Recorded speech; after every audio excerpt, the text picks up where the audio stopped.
Hello everyone, welcome back to my channel. मैं सुनीता सा और आज मैं आपसे शेयर करने वाली हूँ अपने फर्स्ट ट्राइमेस्टर के एक्सपीरियंसेस को। फर्स्ट मुझे क्या क्या एक्सपीरियंस हुआ पहले मैं वो सब शेयर करूँगी। तो मुझे पहले स्मेल मतलब कुछ भी स्मेल होता था किसी और को बाद में पता चलता था, मुझे मुझे पहले पता चल जाता था। तो स्मेल से थोड़ा बहुत प्रॉब्लम होने लगा। देन खाने का मैं खुद जब बनाकर खाती तो मुझे बहुत ही बिल्कुल टेस्ट नहीं आता था। तो फिर ये सब भी हुआ। फिर मुझे कभी कभी मतलब बुखार जैसा फील होता था।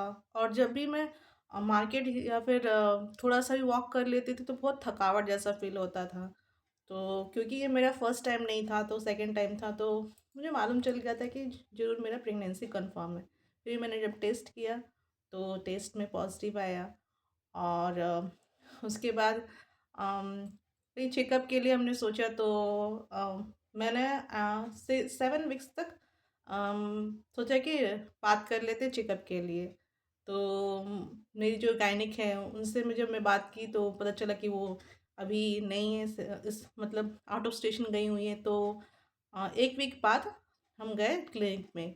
तो क्लिनिक में मालूम चला कि मुझे कुछ कुछ प्रॉब्लम है। एक्चुअली जब उन्होंने अल्ट्रासाउंड में चेक किया तो बताया कि अम, मेरा ब्लीडिंग मतलब जो बेबी के आसपास बहुत सारा ब्लड जमा हुआ है जिसको हम कहते हैं सब क्रोनियोनिक हैमरेज, जो कि बहुत ज़्यादा था। तो और तो फटाफट उन्होंने मुझे दो इंजेक्शन लगा। एक इंजेक्शन का नाम तो मुझे नहीं पता बट वो 400 का था। और एक इंजेक्शन का नाम है भार्गलोव इंजेक्शन जो मुझे अ, उसी टाइम ही लग गया।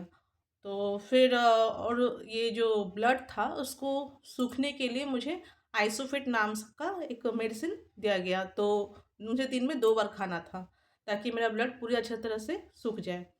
तो मैंने इसको कंटिन्यू किया क्योंकि जब मैं गई थी तो वो ऑलरेडी आई मीन 9 वीक्स तक हो चुका था। तो डॉक्टर ने मुझे फिर 2 वीक बाद आने के लिए कहा। तो जब मैं 2 वीक बाद गई तो उस टाइम मुझे बहुत डर लग रहा था, लेकिन मतलब जब चेक हुआ तो उसमें आधे से ज़्यादा ब्लड सूख चुका था। और फिर लेकिन फिर भी पूरा सूखना ज़रूरी था तो इसलिए मुझे फिर दवाई उसको कंटिन्यू करना पड़ा। तो ये जो इंजेक्शन था, मुझे 2 जो इंजेक्शन लगा वो 2 वीक बाद फिर से लगा। और उसके बाद ये जो 400 वाला इंजेक्शन था वो मुझे और उसके बाद नहीं लगा। लेकिन जो वो भार्गलो इंजेक्शन है वो मुझे प्रेगनेंसी के हर मंथ लग रहा था। तो इस तरह से मेरा कंटिन्यू रहा। फिर उसके बाद थर्ड मंथ का जो एंटी एंटी एंटी एनबी जो स्कैन होता है उसमें उसमें सब कुछ ठीक था। बट मुझे डॉक्टर ने जो रिपोर्ट था उसमें बताया कि देखो ये जो जो तुम्हारा चार्ट है उसमें जो ब्लड फ्लो है बेबी की तरफ जो जा रहा है वो बहुत मतलब कम जा रहा है। तो इसके लिए तुमको ना लोनोपेग इंजेक्शन लेना पड़ेगा, जो कि वैसे तो हर दिन दिया जाता है लेकिन तुम एक दिन छोड़ के एक दिन लो।